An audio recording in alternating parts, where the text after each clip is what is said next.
Bonjour à tous. Bonjour. Je vous souhaite la bienvenue. Merci pour le temps que vous nous accordez ici. Je ne vais pas revenir sur les salutations. Mes prédécesseurs ont vraiment sacrifié à la tradition. On va aller rapidement dans le vif du sujet. Alors, le thème qui nous réunit aujourd'hui, c'est stress et fatigue. Comment retrouver le calme naturellement? Alors, pour aborder ce thème, je me rattrape. C'est un immense plaisir pour moi.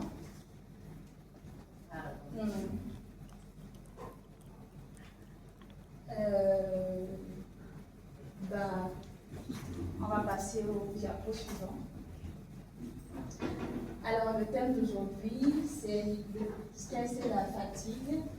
Et c'est un sujet qui nous concerne tous, chacun, à titre individuel. Ce n'est pas vraiment genre un sujet commun et on dit, ah oui, on parle du stress. Le stress, la fatigue et le stress sont des mots quotidiens que chacun vit, même les enfants, même les bébés. Donc, c'est un sujet vraiment très intéressant et important que j'invite chacun à capitaliser un peu plus aujourd'hui que les autres jours. Alors, mais avant de commencer vraiment la communication du jour, je souhaite vous inviter à rendre hommage à des combattants de la réflexologie sur le continent africain qui, pendant beaucoup d'années, se sont sacrifiés physiquement, émotionnellement et financièrement pour que la réflexologie arrive là où elle est aujourd'hui. Ils sont tombés au combat, comme on le dit, mais puisque nous sommes là, nous allons nous rappeler d'eux. Donc je vous invite à rendre hommage aujourd'hui à M. Elijah Satine Koubé, qui était le président permanent des comités d'organisation du réseau africain des réflexologues. S'il était là, il serait ici aujourd'hui, parce que c'est ce comité qui coordonne toutes les activités de réflexologie sur le continent africain. Donc, à tout seigneur, tout honneur, on va lui rendre hommage. Il est tombé le 10 mai passé seulement à Abidjan. Et également, Mme Tati Prétine Toumba, qui était précédemment la présidente du comité scientifique du réseau africain des réflexologues. Elle est tombée l'année passée, le 5 mai. C'était de grosses pertes pour nous. Toute la communauté de réflexologie les pleure pour leur dévouement et leur sacrifice. Donc je vous invite à sacrifier 1 minute de silence. On va se lever.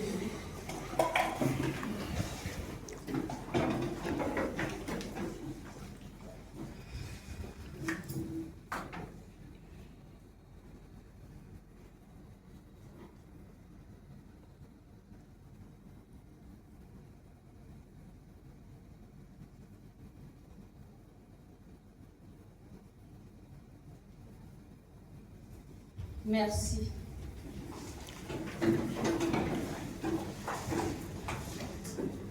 Alors, parlons des vivants maintenant.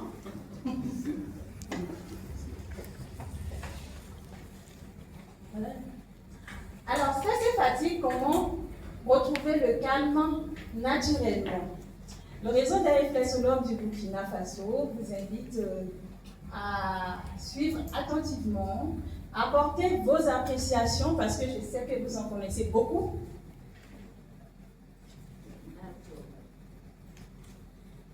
Sur le sujet.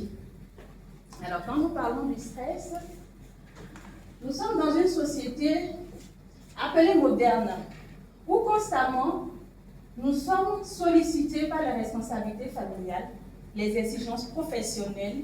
Beaucoup d'entre nous restent au bureau jusqu'à très tard.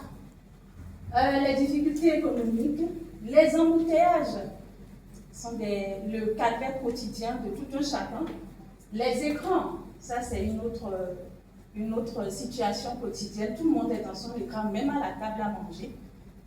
Les soucis quotidiens, là, on est vraiment en plein dedans. Pour la petite histoire, j'ai une sœur qui dit un jour, ah vraiment grande sœur, tu sais, être adulte c'est de l'arnaque. Je pensais que quand je vais grandir, je serai libre, je pourrais faire tout ce que je veux, mais là c'est un piège. J'ai toutes des responsabilités, je gagne de l'argent, je pense que c'est pour moi, mais ça finit avant même que je ne touche ma paye. Nous avons les événements imprévus. Ah, ça, c'est le quotidien. Vous êtes là, on vous appelle, quelqu'un est malade, il y a un décès en famille, il faut aller s'allier et on n'en finit jamais. Donc, tous ces événements de notre quotidien auxquels nous nous sommes habitués, que nous trouvons normal, nous mettent régulièrement sous pression.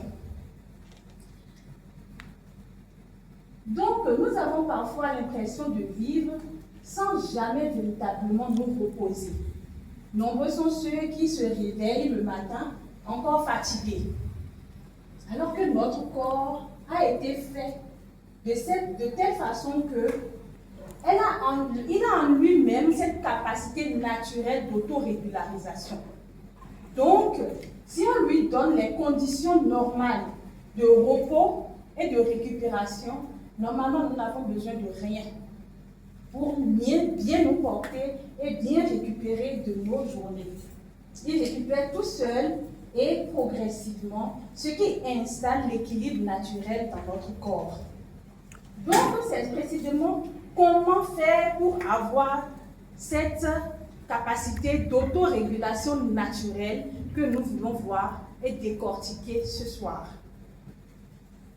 Alors, pour cela, il faut que nous comprenions ce que c'est que le stress.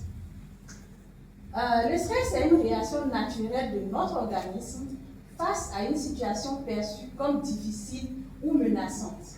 Mais le stress à petite dose n'est pas du tout une mauvaise chose. Au contraire, le stress à petite dose est bénéfique pour nous parce que ça stimule l'adrénaline qui nous permet de réfléchir et d'être proactif, de trouver des solutions à une situation.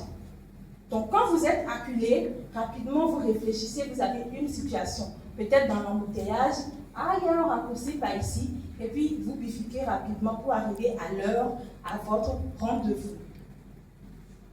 Alors, mais lorsque ce stress devient permanent, vous ne décrochez jamais, là, ça devient pathologique. Notre organisme reste en état d'alerte permanent. Le cerveau libère continuellement du cortisol et de l'adrénaline. Et ça, par contre, ce n'est pas bien. Toute chose, c'est la dose, c'est l'équilibre. Quand ça devient excessif, nous sommes là dans le désordre. Donc, à long terme, cette situation provoque une fatigue persistante. Vous dormez, mais vous ne récupérez plus. La nuit, vous avez des troubles de sommeil. Beaucoup de gens me disent, madame, vous savez, je dors et puis après une heure de temps, je me lève, je me soulage et puis je n'arrive plus à dormir. Ou quelqu'un dit, dès que je me lève pour faire la prière, je ne peux plus me rendormir. Les troubles de sommeil sont diverses de multiples formes. Les douleurs musculaires. Beaucoup pensent que les douleurs musculaires sont liées beaucoup plus à des activités physiques. Si vous avez fait du sport ou que vous avez travaillé physiquement beaucoup, oui, vous pouvez avoir des douleurs musculaires. Mais si vous n'avez fait rien de tout cela, ou pas excessivement, et que vous avez mal au corps, votre problème relève de vos émotions, du stress. Nous avons les migraines. Là, je ne vous explique rien. Tout le monde en fait l'exercice au quotidien. Nous avons les troubles digestifs. Et oui, les ballonnements, les constipations. Je vous assure, le stress peut être à la base de tous ces troubles-là digestifs que nous rencontrons. Donc, beaucoup de gens me disent, vous savez, moi, je fais de l'ulcère, je fais des reflux gastriques. Étudions tout ce qui concourt à cela de façon biologique, mais gardons un œil sur l'aspect émotionnel. Très important. Parce que quand vous oubliez l'aspect émotionnel, vous aurez beau faire des traitements et des traitements, mais le résultat serait toujours subtil. Nous avons avons une baisse de l'immunité. Vous savez, ce sujet m'intéresse tellement parce qu'il y a beaucoup de gens qui sont malades, qui font des traitements qui ne réussissent pas. Et on change les traitements. À la limite, même la personne me dit, je traîne ça depuis 10 ans. Mais parce que le système immunitaire est à plat pratiquement. Elle ne fonctionne plus. Donc on va de petite affection en petite affection. On finit ça là, on rentre dans l'autre. On finit ça là, on rentre dans l'autre. Nous avons les difficultés de concentration. Ceux qui travaillent de façon intellectuelle ou artistique, en tout cas dont le métier a besoin d'attention, de concentration, comprendront très bien ce que je suis en train de dire. Quand vous êtes fatigué, à l'extrême, même quand vous parlez, vous faites beaucoup de lapsus. Rien qu'en parlant, vous faites beaucoup de lapsus. Le cerveau ne coordonne plus la pensée et la parole. Vous perdez la concentration.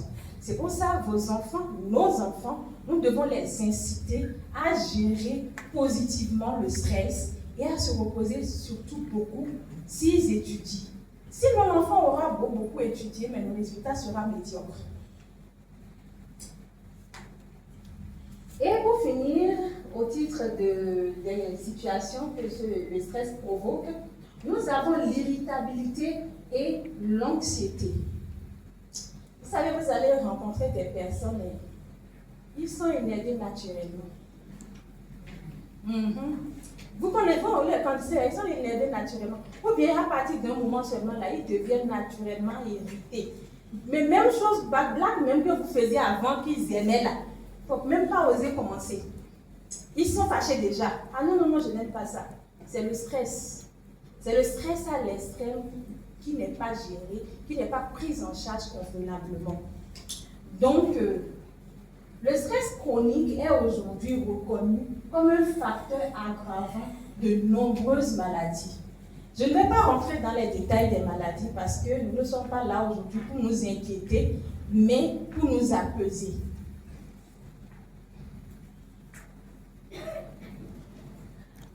Alors, nous allons voir comment nous vivons la fatigue. La fatigue, quant à elle, est une sensation de baisse d'énergie, de faiblesse physique et mentale, rendant difficile l'accomplissement des tâches quotidiennes. Vous savez, vous pouvez vous réveiller un jour et puis les jeunes disent « j'ai la flemme ». Vous n'avez pas l'énergie de faire quelque chose. Même vous lavez, même la doucher votre corps là. Vous réfléchissez jusqu'à vous ramasser comme un colis pour rentrer dans la douche. Ça, c'est la fatigue extrême. Elle est en train de vous repasser comme un tissu. Donc, la fatigue est en effet le résultat d'une activité excessive que l'organisme n'arrive plus à encaisser. Nous ressentons alors un manque d'énergie et de concentration. Donc, quand nous arrivons dans ces extrêmes, nous devons apprendre à lâcher prise naturellement. Donc, la fatigue n'est pas seulement un manque de sommeil. Ce n'est pas seulement parce que j'ai mal dormi ou je n'ai pas dormi la nuit que je suis fatiguée. Vous savez, parfois, vous pouvez ne pas dormir toute une nuit et le lendemain être en forme. La fatigue n'est pas seulement physique. Elle peut être mentale ou émotionnelle. Et surtout, quand ça relève du domaine mental ou émotionnel, la récupération est plus lente. C'est là surtout que je nous invite tous à nous donner plus de temps de récupération. Je vais vous donner une petite anecdote. Quand vous faites du tort à quelqu'un, et ça le secoue émotionnellement, vous-même vous avez vu que ça l'a secoué. Et puis vous prenez la peine de reconnaître votre erreur et de dire « Ah, vraiment, je suis désolée, je ne voulais pas te faire ça. » La personne a eu le choc émotionnel, on ne peut pas l'effacer. Vous pouvez vous excuser, la personne peut pardonner. Mais ayons la décence de laisser le temps de la digestion à la personne. Le temps de la récupération émotionnelle à la personne. Souvent dans nos relations, Quand la personne continue d'être prolongée, on dit, mais je me suis déjà excusé, non? Ah mais non, ce n'est pas une machine qu'on éteint, on rallume comme on veut, le corps humain est complexe. Le choc a été, donc il faut de la récupération. C'est comme si il y a eu, et on a cassé un bras sur le plan des émotions. Il faut laisser, ça peut être dans 30 minutes, comme ça peut être dans 2 jours, dans 1 semaine, dans 1 mois. Ça dépend de la façon de digérer de chacun et ça dépend du choc reçu. Et ça varie vraiment d'une personne à une autre. La façon dont moi je perçois quelque chose, ce n'est pas de la façon dont ce monsieur le perçoit, ni cette dame la perçoit non plus. Donc, ayons l'humilité de reconnaître, quand on reconnaît sa faute, d'accepter que l'autre digère et émerge de la situation pour que les choses reviennent à leur place.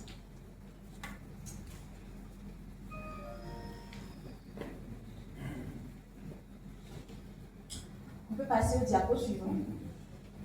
Alors, une personne peut dormir 8 heures, comme je le disais tout à l'heure, toute une nuit, et se réveiller déjà épuisée. Pourquoi? Cela se produit souvent parce que son système nerveux ne parvient plus à récupérer correctement. Le corps continue à fonctionner en mode d'urgence, même quand il dort. J'ai reçu un monsieur qui était doctorant, qui m'a dit, madame, vous savez, même quand je dors là, j'ai l'impression d'être toujours dans mes documents, dans mes recherches. Je dis, mais waouh, là, on est bon, le compte est bon. Donc, la récupération devient incomplète dans ce cas. Le corps est allongé, mais le mental continue de travailler. Il va se réveiller toujours fatigué. La fatigue est qualifiée d'anormale ou pathologique à partir de ce moment où elle persiste malgré le repos et ou la qualité du sommeil. Si nous avons un sommeil de qualité, nous nous reposons assez comme il faut et nous suivons les autres parce qu'il y a bien d'autres conditions à remplir et malgré cela, on est toujours fatigué. Alors il faut consulter. Et dans ce cas, la fatigue passe de la fatigue à l'asthénie. Donc c'est alors qu'apparaît le manque d'énergie chronique, les douleurs chroniques, la perte de mémoire flagrante, même pour vous-même et pour les autres, la démotivation et le découragement. Tout ce que la personne veut faire là, même avant de commencer, elle va dire, oh, je sais, ça ne va pas marcher. Tu n'as pas essayé. Tu n'as même pas essayé. Toi, tu dis déjà que tu as échoué. J'ai l'habitude de dire, celui qui n'a pas essayé ne peut pas se targuer d'avoir échoué. Parce que c'est quand tu as essayé, que tu sais que tu as échoué, tu sais au moins là où tu as échoué. Ce que tu as fait, ça n'a pas marché. Donc, en reprenant, tu peux t'améliorer. Mais celui qui vit dans cette forme de fatigue ne veut même pas commencer. Moi, j'ai eu des patients qui n'ont pas pris leur douche pendant 6 mois. Ils sont dans des maisons confortables où l'eau est chaude, tout est à portée de main. Mais rentrer dans la douche et prendre la douche là, c'est un challenge. Donc la fatigue devient alors un véritable signal d'alarme et une consultation médicale est vivement recommandée dans ces cas-là. Alors nous avons quelques méthodes naturelles pour retrouver le calme dans les conditions où nous cherchons à diminuer le stress et récupérer efficacement de la fatigue. Entre autres, nous avons une respiration consciente, une alimentation équilibrée, une activité physique régulière, un sommeil réparateur, les techniques de relaxation et la réflexologie, la star du jour. Ce sont là les points dont je vous parlais tout à l'heure. Dormir, se reposer, c'est bien. Mais il y a quelques petits principes qu'il faut ajouter pour pouvoir gérer efficacement la fatigue et le stress. Alors nous allons voir la respiration consciente.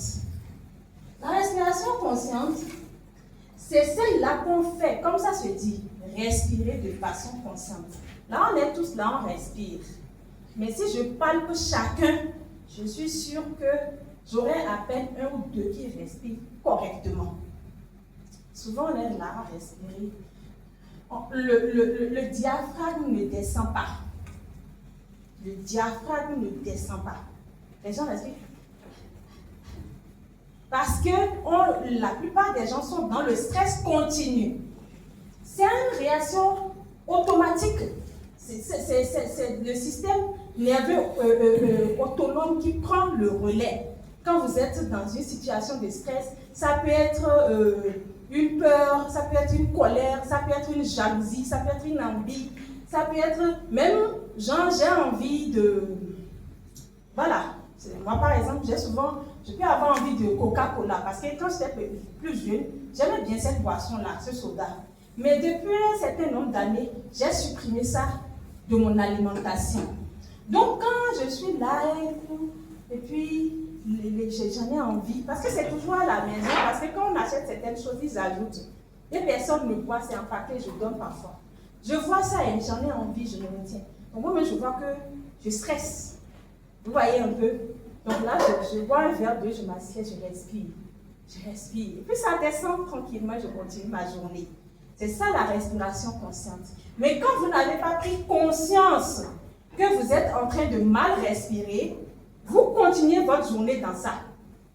Ou même la nuit, vous avez fait un cauchemar, vous vous réveillez. Vous êtes stressé après ce cauchemar.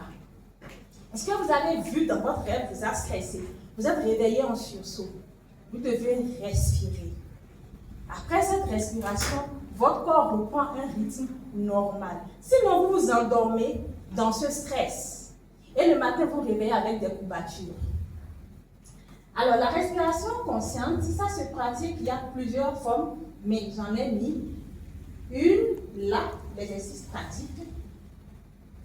C'est ce que nous appelons le 4-4, le carré. J'inspire en comptant jusqu'à 4. Je garde la respiration en comptant jusqu'à 4. J'expire doucement en comptant jusqu'à 4. Et je garde encore ma respiration en comptant jusqu'à 4. Alors, c'est ce que je fais ici. J'inspire. Je garde ma respiration. 1, 2, 3, 4. J'expire. Donc, je compte dans ma tête. Parce que si je dois compter en haute voix, je risque de ne plus inspirer et d'expirer. Et quand je fais ça 3 fois, 5 fois, mon système nerveux autonome se calme et reprend son rythme normal. Donc, c'est l'une des astuces, c'est l'un des exercices que nous pouvons faire facilement. Ceux qui pratiquent le yoga ou les activités, le karaté, le kung-fu, le judo, les diverses activités dans ce sens ont connaissance de ce que je suis en train de dire, le tai chi et autres ont connaissance de ce que je suis en train de dire. Mais je tiens à le partager avec nous aujourd'hui. Nous avons ensuite une alimentation équilibrée. Alors, notre cerveau a besoin, et notre corps tout entier d'ailleurs, a besoin de nutriments de qualité. Une alimentation riche en fruits, légumes, céréales complètes, s'il vous plaît, céréales complètes et une bonne hydratation. Et tout cela participe à une meilleure résistance au stress. Alors, quand je parle d'une alimentation équilibrée, je voudrais inviter chaque personne dans cette pièce à faire attention quand il mange ce qui se produit dans les minutes et les heures qui suivent son repas. C'est comme ça que vous arrivez même à identifier ce qui est bon pour vous et ce qui n'est plus bon pour vous. Parce que plus les jours passent, nous ne rajeunissons pas. Et le corps, à un moment donné, n'arrive plus à assimiler certaines choses. Ce que vous avez l'habitude de manger il y a 5 ans, aujourd'hui, votre corps peut le refuser. Ou il peut le refuser à partir d'une certaine heure. Donc, c'est connais-toi toi-même, a dit un philosophe. Nous devons nous écouter. Nous devons faire attention Ah oui, avant, je pouvais prendre la viande le soir. Mais maintenant, quand je prends la viande le soir, je n'arrive pas à dormir correctement la nuit. Donc, j'arrête de manger la viande le soir et je mange à midi pour voir si, désormais, je dors mieux la nuit. Ce sont des petits exercices que nous pouvons faire nous-mêmes. Surveiller notre alimentation. On ne dit pas de retirer forcément toutes choses de notre alimentation, mais on peut aménager. Et les spécialistes en nutrition ou en nutrithérapie, nous les avons plein sur notre sol ici, qui peuvent nous aider également dans ce domaine. Alors, nous avons une activité physique régulière. J'insiste beaucoup sur le mot régulier parce que marcher, danser, faire du vélo ou pratiquer toute autre activité douce permet de produire des endorphines appelées les hormones du bien-être. Mais la pratique régulière à raison de 3 fois par semaine favorise une dynamique en fait de mieux-être dans notre corps. Donc si je marche pendant 30 minutes ou même 1 heure de temps aujourd'hui et j'attends 1 mois avant de marcher encore, bon, c'est comme une maison que je balaye aujourd'hui et j'attends 1 mois avant de balayer encore. Ça ne veut pas dire que la maison sera propre tous les jours, mais chaque jour, je balaye ma maison. Donc mon corps aussi, je dois en prendre soin. Parce que c'est là même que je vis. La maison, là, elle est extérieure. Mais le corps, là, c'est ma maison intérieure. C'est mon premier chez moi. Donc, chaque semaine, je dois me donner un minimum de 30 minutes, 3 fois dans la semaine pour marcher. Me dégourdir les jambes. On ne demande pas forcément de courir à partir d'un certain âge. Il y a plusieurs aspects qui font qu'on n'a plus besoin de courir. Chacun doit surveiller ce qui marche pour lui. Parce que si même vous n'avez pas de poids et que vous avez eu un accident par le passé qui a mal cicatrisé au niveau d'un genou, du bassin, si vous continuez à faire du jogging, vous allez vous créer une usure plus rapide. Donc, quand vous commencez à faire des exercices, surveillez ce qui marche pour vous. Moi, je dis toujours, c'est l'adaptation, l'harmonisation qui crée l'équilibre dans notre corps. Alors, nous allons parler à présent du 4e point, le sommeil réparateur. Dormir suffisamment est indispensable pour restaurer les fonctions physiques et émotionnelles de notre corps. Cette image, je l'ai prise spécialement parce qu'elle est de l'OMS. L'OMS avait fait une campagne sur le sommeil et j'ai pris cette image. Vous savez, le sommeil réparateur, c'est tout ce que j'ai déjà dit avant. L'alimentation contribue à un sommeil réparateur. Si vous savez que quand vous mangez à Tchéké, vous avez des remontées acides et que vous allez manger à Tchéké à 21h la nuit, ne vous attendez pas à avoir un bon sommeil.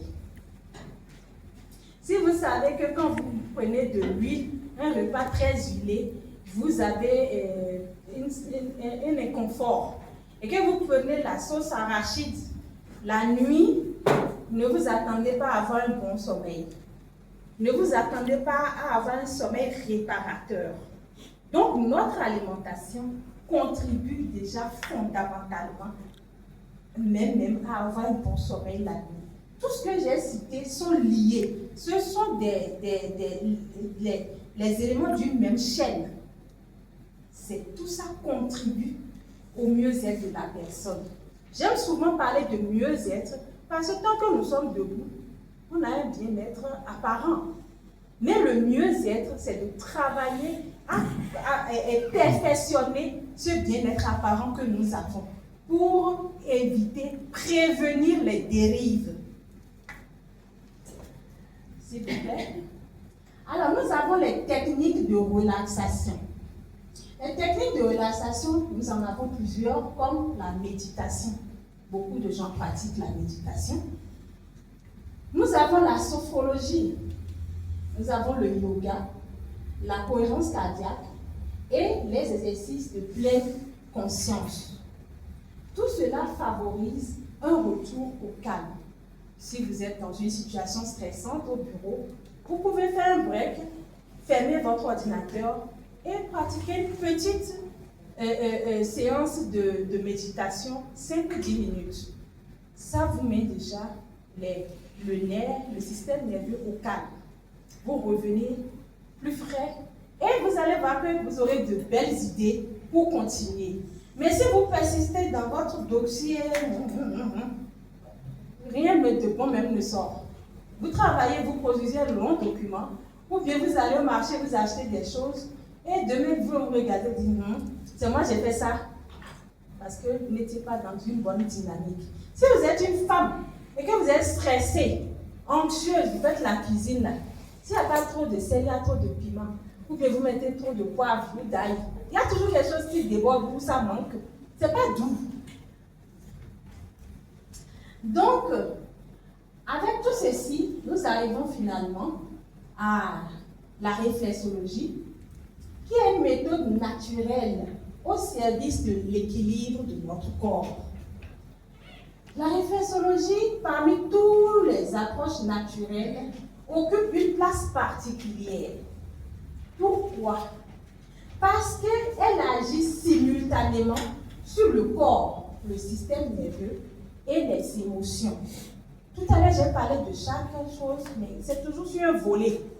Mais la réflexologie agit sur différents volets de notre corps, ce qui la rend particulière par rapport aux autres. Toujours dans un but de complémentarité. Donc, la réflexologie est une technique manuelle qui consiste à stimuler des zones réflexes situées principalement sur les pieds, la partie la plus travaillée par tous les réflexologues, les mains ou le visage. Chaque zone réflexe correspond à un organe, une glande ou une partie de notre corps. Vous savez, quand vous allez, les gens m'appellent souvent pour dire « Ah, c'est le cabinet de massage ». Je dis non, c'est le cabinet de réflexologie. Ah, moi j'ai besoin d'un massage. Vous pouvez venir, mais la séance se pratique habillée. On ne va pas toucher votre corps, votre dos, votre ventre, vos cuisses, non. La séance se pratique habillée, soit sur vos pieds, la plante de vos pieds, maximum jusqu'aux genoux si on doit faire drainage lymphatique, sur vos mains ou sur votre visage. Vous restez habillé.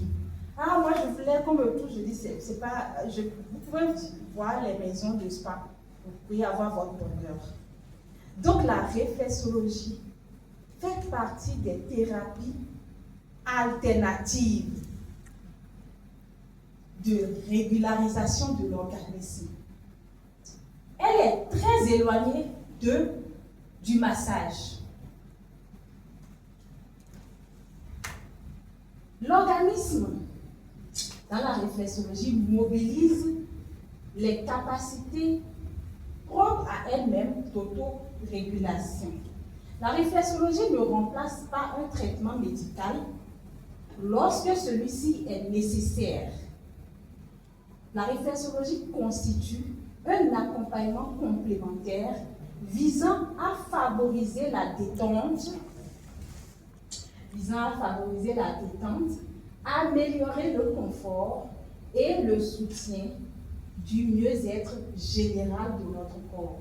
Donc, en stimulant les points réflexes situés sur les pieds, par exemple, comme sur cette image, vous voyez, là, comme sur cette image, nous voyons ici le gros intestin.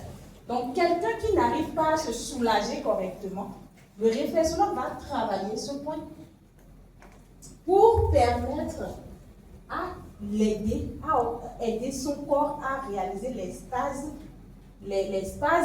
pour libérer son corps. Donc, en stimulant les points réflexes, le réflexologue envoie un message, des informations au système nerveux. Et je voudrais profiter pour vous expliquer comment ce stimulus fonctionne.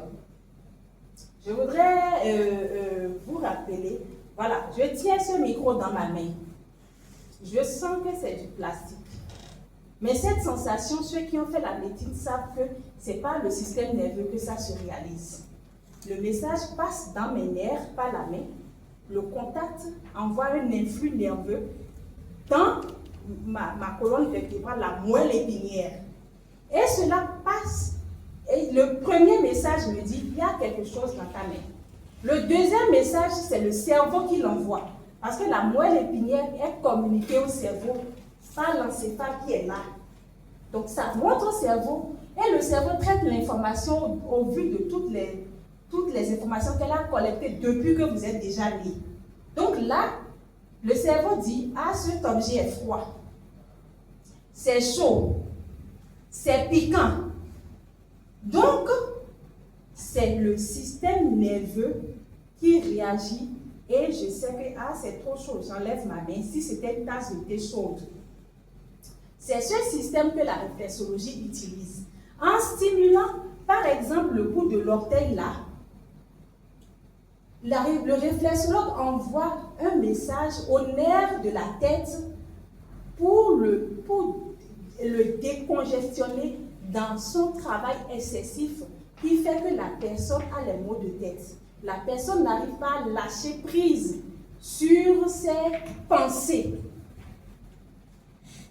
Tout à l'heure, j'ai parlé de l'intestin qui est là. Si le réflexologue stimule ce point, l'information va d'abord au cerveau en passant par la moelle épinière et le cerveau renvoie un message toujours par les influx nerveux, par le système nerveux, les nerfs, pour lui dire que fais des spasmes pour libérer ce qui est en toi. Vous voyez, c'est ça, l'autorégulation de l'organisme. Ça se passe naturellement de l'intérieur. On stimule l'organisme à travailler de lui-même. Donc, le système nerveux est l'outil interne, on va dire, nécessaire au réflexologue. Ce qui fait également que quand quelqu'un a des troubles nerveux, la réflexologie fonctionne très bien. Parce que puisque c'est le système nerveux qui est en trouble, en dysfonctionnement, quand le réflexologue stimule, la récupération est progressive et parfois complexe. Donc, comment la réflexologie agit-elle sur le stress? Lorsque nous sommes stressés, notre système nerveux reste constamment activé, comme je l'ai dit plus tôt. Le cœur bat plus vite, les muscles restent contractés, la respiration devient superficielle, le cerveau demeure en vigilance permanente.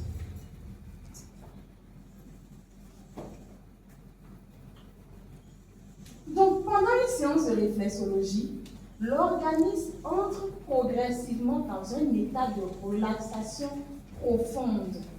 Le rythme cardiaque de la personne ralentit.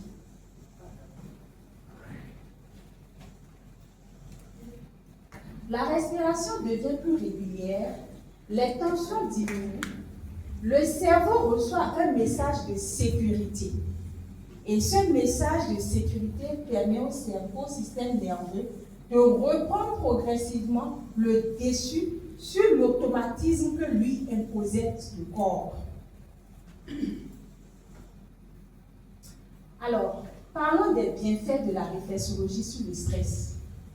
De nombreuses personnes rapportent après une séance une sensation profonde de détente, une diminution du stress, une amélioration du sommeil, une meilleure qualité de respiration, une réduction des tensions musculaires, un apaisement émotionnel, une sensation de légèreté et une meilleure concentration.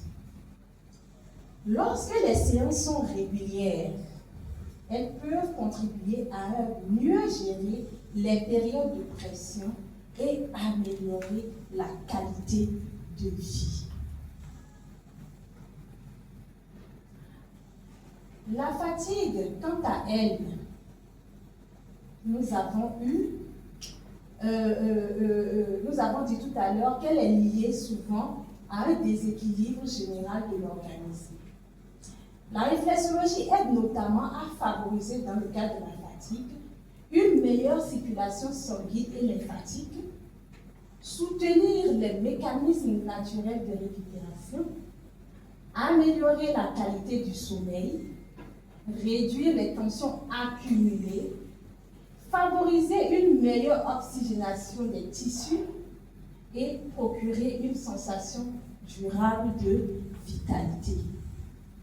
De nombreuses personnes déclarent retrouver progressivement davantage d'énergie après plusieurs séances associées à une bonne hygiène de vie.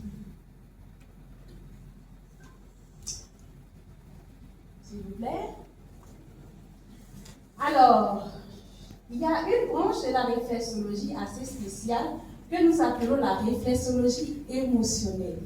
Elle est plus douce. Elle est axée plus sur la gestion des émotions. Alors, au-delà des tensions physiques, le stress laisse souvent des traces émotionnelles. Les inquiétudes, les peurs, les deuils, les conflits ou les traumatismes peuvent se manifester dans le corps. Vous savez, pour la petite anecdote, j'ai eu un patient qui, après un divorce, a souffert de douleurs articulaires au genou.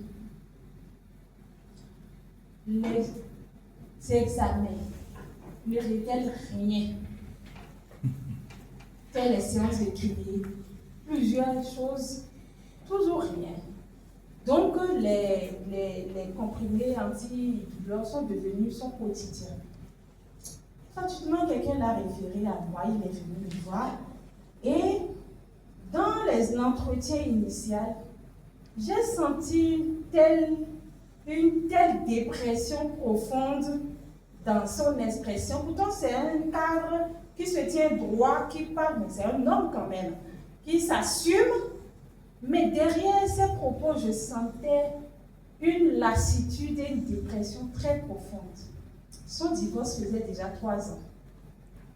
Et pourtant, le pauvre monsieur, ou le bon monsieur, je ne sais pas ce qui s'est passé, ils sont divorcés, avait toujours ces séquelles. Alors j'ai poussé un peu plus ma curiosité, mais au premier abord, il n'a pas voulu lâcher le morceau. Donc nous avons fait les séances. Après 3 séances, le bon monsieur maintenant me raconte son parcours depuis quelque temps. Et que c'est... Parce que moi, je lui demandais toujours, quand est-ce que la douleur a commencé? Quand est-ce que la douleur a commencé? Donc en remontant de fil en aiguille, nous sommes arrivés au divorce. Et là, il me dit, ah, c'est vrai, hein? C'est à partir de ce moment que j'ai commencé à sentir cette douleur la nuit. Je dis, mais voilà, c'est le choc de la séparation. Nous y avons travaillé, nous avons eu un bon résultat, je rends grâce à Dieu. Donc, tout ceci peut se manifester dans notre corps, surtout les traumatismes. Nous disons, nous sommes forts, c'est passé. Souvent, ce n'est pas passé. C'est là. Et ça nous mine le corps. La réflexologie émotionnelle accompagne la personne dans une démarche globale en recherchant un meilleur équilibre entre le corps et les émotions. Elle aide à retrouver un état de calme intérieur, une meilleure qualité de présence à soi et une plus grande sérénité. Alors, à qui s'adresse la réflexologie? La réflexologie peut accompagner les travailleurs, tout type de travailleurs, même si vous travaillez pour vous-même. C'est là même qu'on a du stress. Hein. Les gens disent, oh, toi tu es à ton compte, tu es libre. Je dis, oh, c'est là même tu es esclave. Parce que tu fais le boulot de plusieurs personnes à la fois. Les entrepreneurs, les enseignants, les étudiants, les parents, les aidants, surtout dans le domaine médical. Ce sont des héros, ceux-là. Ils se battent parfois avec rien pour sauver des vies. C'est très stressant. Les personnes âgées, vous savez, quand je dis personnes âgées, moi je ne vois pas quelqu'un qui a 110 ans. Je qualifie tous ceux qui ont 35 ans de personnes âgées. Laissez-moi vous expliquer. À partir de 35 ans, votre corps ne vous répond plus comme avant. Vous ne digérez plus l'alcool comme avant. Vous ne pouvez plus courir comme avant. Vous-même, vous commencez pas à sentir les imperfections dans votre corps. Donc, quand moi je parle de personnes âgées, c'est à partir de 35 ans. Dès que vous avez eu 34 ans, je dis attention, on commence pas à surveiller. Et si vous avez cette discipline, à 50 ans, 60 ans, si la grâce de Dieu accompagne, la vie est toujours supportable. Sinon, vous allez voir des personnes de 50 ans, mais vous allez leur donner 80 ans. Tellement la douleur les maltraite au quotidien. Et évidemment, les bébés, les nourrissons. Même les bébés profitent de la réflexologie. Ça les aide à bien dormir, à bien digérer le lait, à ne pas avoir les retours trop gras que nous avons souvent et beaucoup de choses. Avoir une dentition plus facile, beaucoup de choses dans le cas des bébés. C'est pour ça que j'aime l'image du pied d'un bébé plutôt que d'un adulte. Alors, toutes personnes souhaitant mieux gérer son stress, ses douleurs, ou simplement améliorer son bien-être, peut bénéficier d'une séance de réflexologie.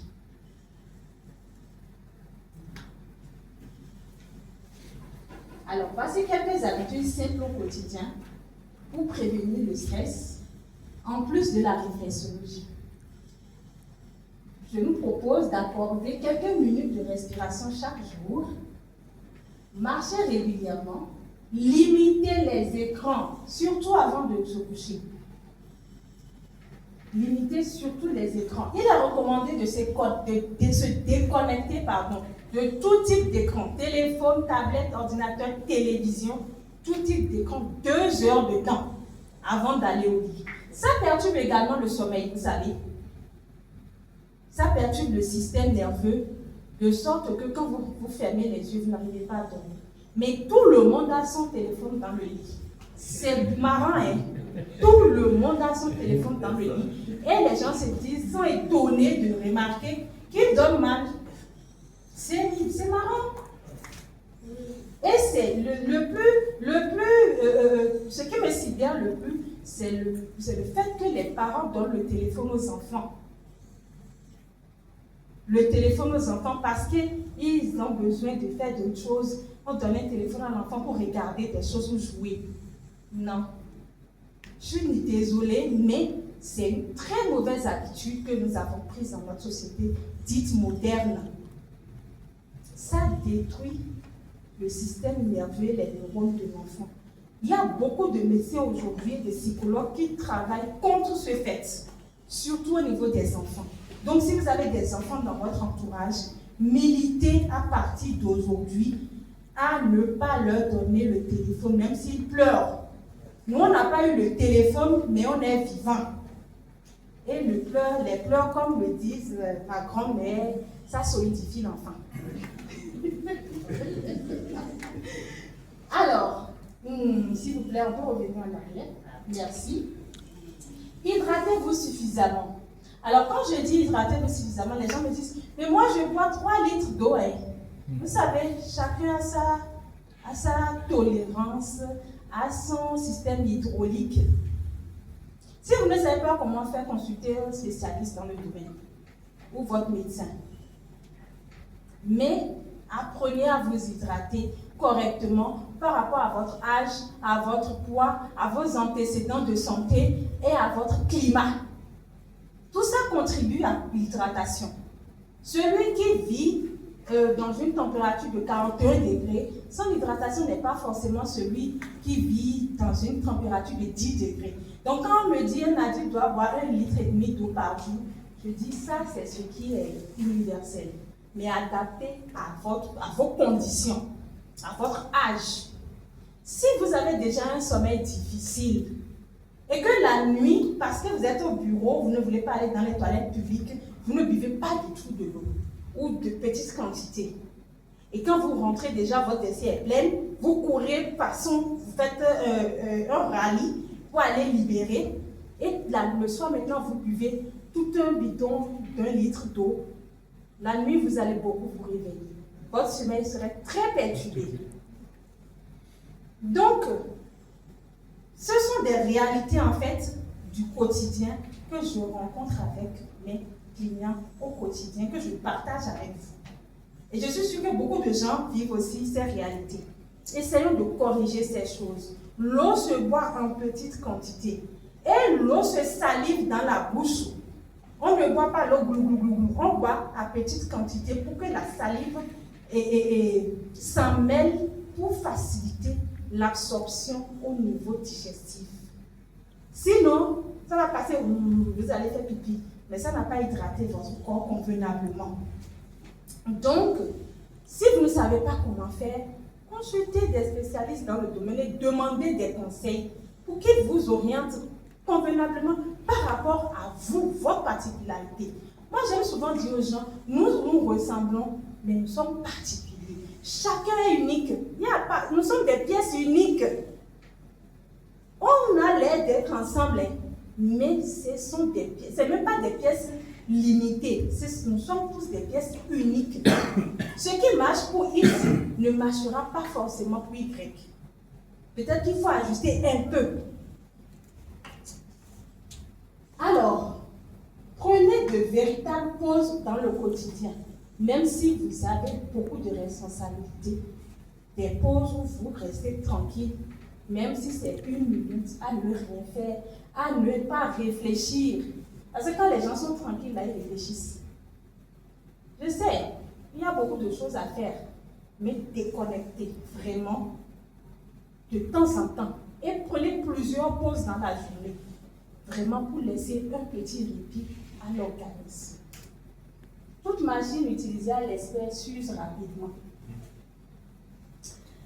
Apprenez à dire non lorsque cela n'est pas nécessaire. Si quelqu'un vous sollicite pour quelque chose, et vous savez que ça va perturber vous-même là, votre bien-être, dites-lui, j'aurais vraiment voulu t'aider, mais cette fois-ci, ce ne sera pas possible. Peut-être la prochaine fois. Ce n'est pas méchant, ce n'est pas égoïste. Ça contribue à votre mieux-être.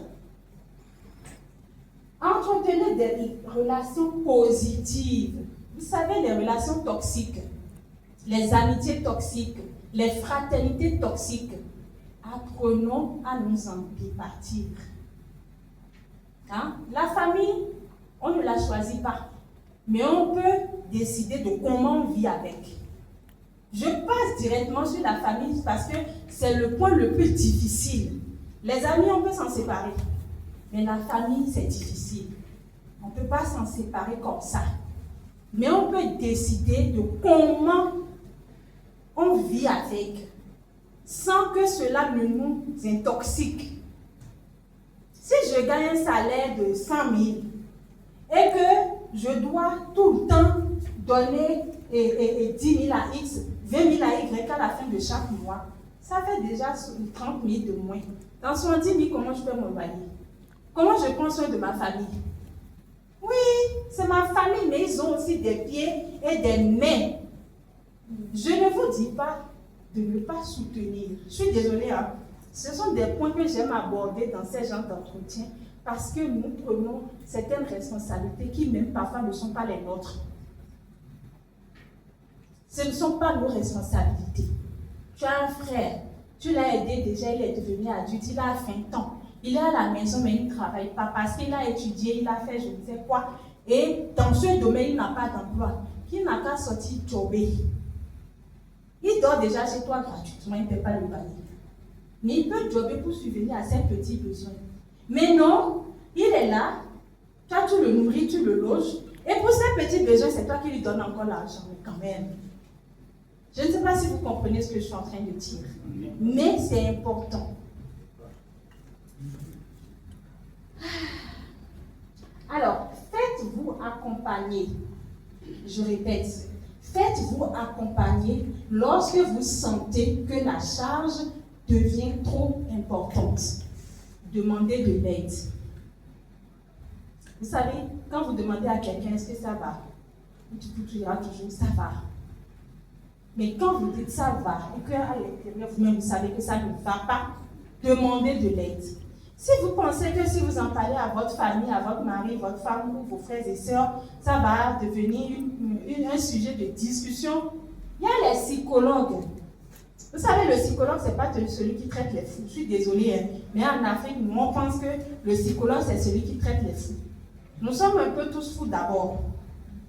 Mais le psychologue, c'est celui qui nous écoute, nous aide à gérer les dérapages, les surcharges psychologiques que nous avons.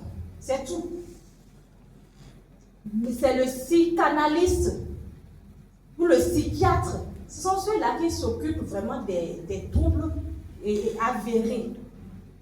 Sinon, consulter un psychologue, c'est une hygiène de vie. C'est une hygiène de vie. C'est aller checker pour voir est-ce que ça va. Ou bien prendre un tiroir pour mettre les vieux documents dedans et fermer. Si vous gardez les vieux documents dans votre bras, tout le temps vous ajoutez, mais vous allez vous faire mal au bras, non? Ou bien vous allez même vous casser le bras. Donc, un psychologue, là, c'est là où on se décharge psychologiquement. Ce n'est pas quelqu'un qu'on doit fuir. Moi, je dis même dans chaque secteur, petit quartier, même il doit y avoir un psychologue. C'est important. On en a tous besoin. On traîne trop de charges psychologiques au quotidien et on ne le décharge jamais. Il y a aussi les aides émotionnelles. Si le psychologue vous inquiète trop, il y a des gens, mais de grâce, choisissez ceux qui ont étudié le métier, ceux qui sont certifiés. Alors, notre santé mérite toute notre attention. Toute notre attention.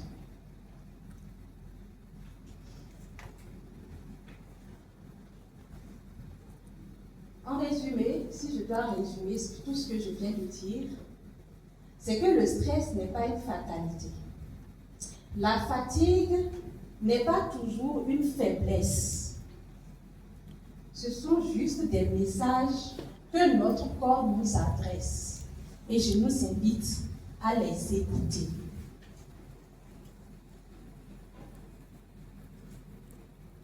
S'il vous plaît.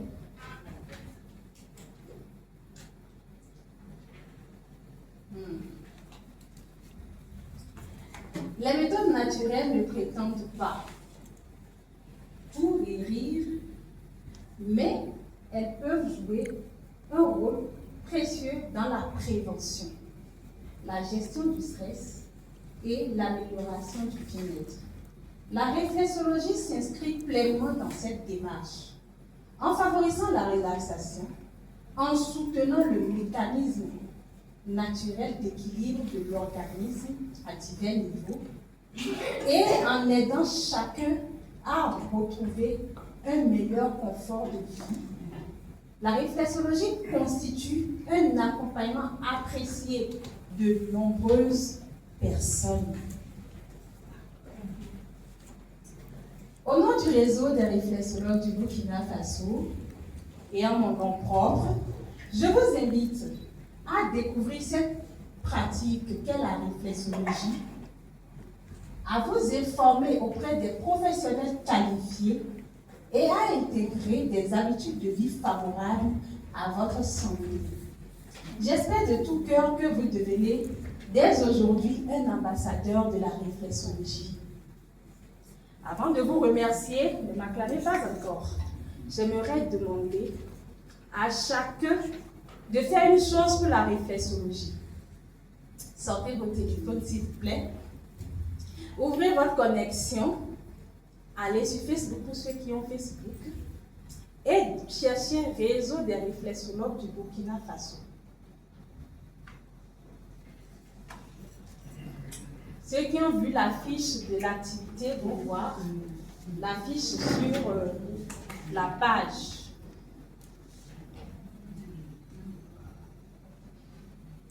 Vous l'avez trouvé? Je vais vous montrer l'image. Je peux avoir mon téléphone?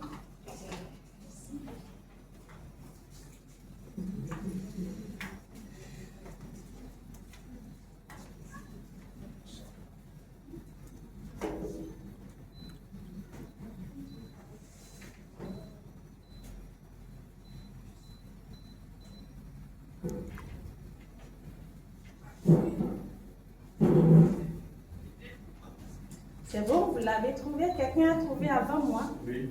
Félicitations. Montrez-nous. Oui, super, c'est ça. Je vous invite à suivre la page, à mettre des j'aime sur les posts que nous avons faits, au moins les posts du jour. Mettez des j'aime, s'il vous plaît. Faites cela pour la réflexologie aujourd'hui. Oui, c'est ça. C'est effectivement ça. Si vous ouvrez, vous allez voir ça.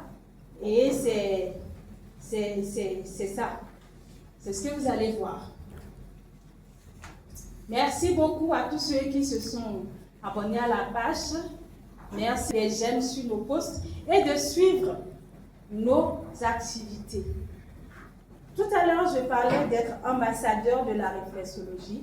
Je vous invite à être les ambassadeurs de la réflexologie dans vos maisons, dans vos travails, dans vos communautés, afin que la réflexologie touche plus de personnes et que plus de personnes profitent de cette pépite d'or qui semble cachée jusqu'à ce jour, alors qu'elle existe depuis des millénaires en Afrique. Je vous remercie. Merci, merci. Ilon Guézo. Vraiment, on a été beaucoup enseigné, comme je le disais.